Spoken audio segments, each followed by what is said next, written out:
On continue notre plongée dans les coulisses des Legend Books et cette fois, on va se diriger vers un service qu'on ne connaît pas bien auprès du grand public, mais qui nous rend de très très grands services, pilotes et publics bien entendu. C'est les gens qui s'occupent du bureau de calcul. C'est avec Gilles Bailly qu'on parle de cet aspect de la course. Bonsoir Gilles. Bonsoir Dominique. Alors Gilles, vous, expliquez-nous un peu dans les grandes lignes en quoi ça consiste, parce que vu de l'extérieur, moi j'ai l'impression que faire le classement d'un rallye aussi compliqué que les Legend Books, j'ai l'impression que c'est plus difficile que d'établir le classement d'un Grand Prix de Formule 1, non ? Ah, c'est clair que c'est la régularité. Un rallye comme les Legend Books est un rallye relativement compliqué puisque nous nous occupons de 5 catégories qui sont représentées ici à Bastogne.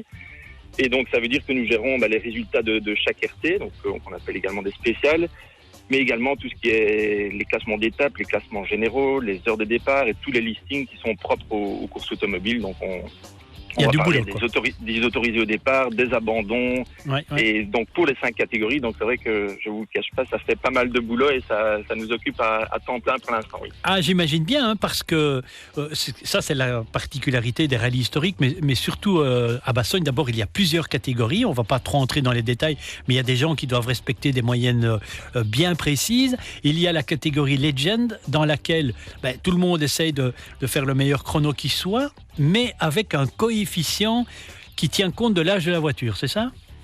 Oui, c'est vrai que c'est un peu... La régularité, c'est une discipline qui a son lot de spécificités, donc avec les vitesses moyennes à respecter, des prises de temps multiples pour la catégorie classique.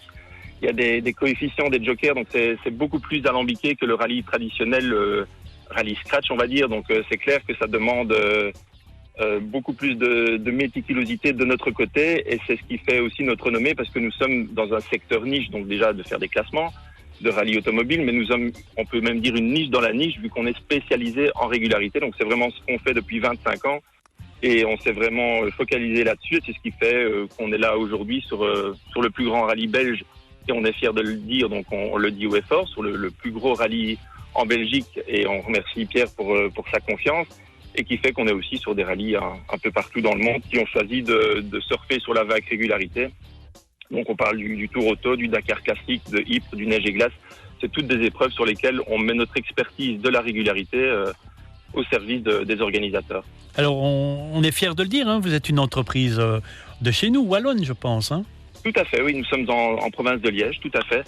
Et nous sommes aussi capables de faire ce type de performance grâce à une autre entreprise belge, donc les petits boîtiers Tripi qui sont installés dans toutes les voitures qui sont en compétition, et c'est grâce à ces boîtiers que nous avons accès aux infos en temps réel, et c'est ça qui nous permet de faire des classements en direct. Donc c'est grâce à ces petits boîtiers qui nous remontent des données en permanence, et nous exploitons ces données, nous allons les rechercher sur un serveur, on les mouline dans nos programmes, et ça devient des classements, des résultats qui, comme vous le disiez tout à l'heure, font plaisir aux concurrents qui en sortie de spécial peuvent voir où ils en sont, et également au public. Et on le sait que sur les boucles à Bastogne, le public est très friand de classement et d'infos, et c'est un public très fidèle. Oui, j'imagine, hein, et de passionnés bien sûr, et de connaisseurs.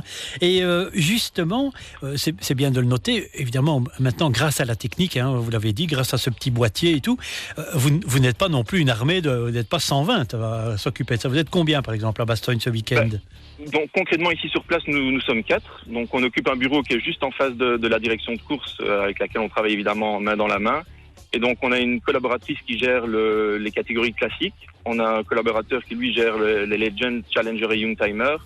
Et on a notre responsable informatique qui est mon frère, qui lui veille au bon fonctionnement de nos programmes et de nos applications, et moi-même. Donc nous sommes 4 sur place. Le fait que la région de Bastogne, qui est très belle, mais elle est aussi vallonnée à certains endroits, ça représente une difficulté supplémentaire pour la transmission des informations ou pas du tout ? Non, pas particulièrement, non. C'est pas le type de topographie qui pourrait poser problème. On n'est pas dans des cols ou dans des choses comme ça, ou des zones montagneuses où là c'est un peu plus complexe, mais oui. Ici il n'y a pas de réel problème avec la région de Bastogne. C'est vrai que par rapport au Monte-Carlo historique ou à la Corse, par rapport forcément, au Turini, c'est moins pareil. montagneux. On est d'accord.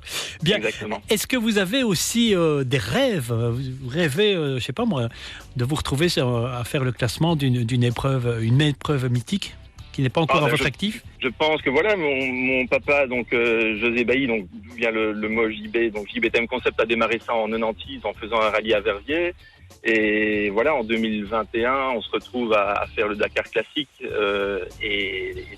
on fait aussi les grandes épreuves en Belgique et d'autres épreuves dans le monde. Donc je vous avoue qu'on est déjà pas mal comblé. Nous sommes une petite structure et on est très, très heureux du stade où nous sommes pour l'instant. Eh bien, bravo à vous en tout cas, hein, parce que ça fait plaisir de voir qu'il y ait des PME aussi performantes et aussi agréables à côtoyer que la vôtre, parce que non seulement vous faites bien le boulot en Belgique, mais aussi dans le monde, et ça fait particulièrement plaisir. Merci beaucoup Gilles pour votre témoignage. On vous souhaite une excellente soirée et puis une très bonne deuxième étape demain. À bientôt. Un grand merci Dominique. Au revoir.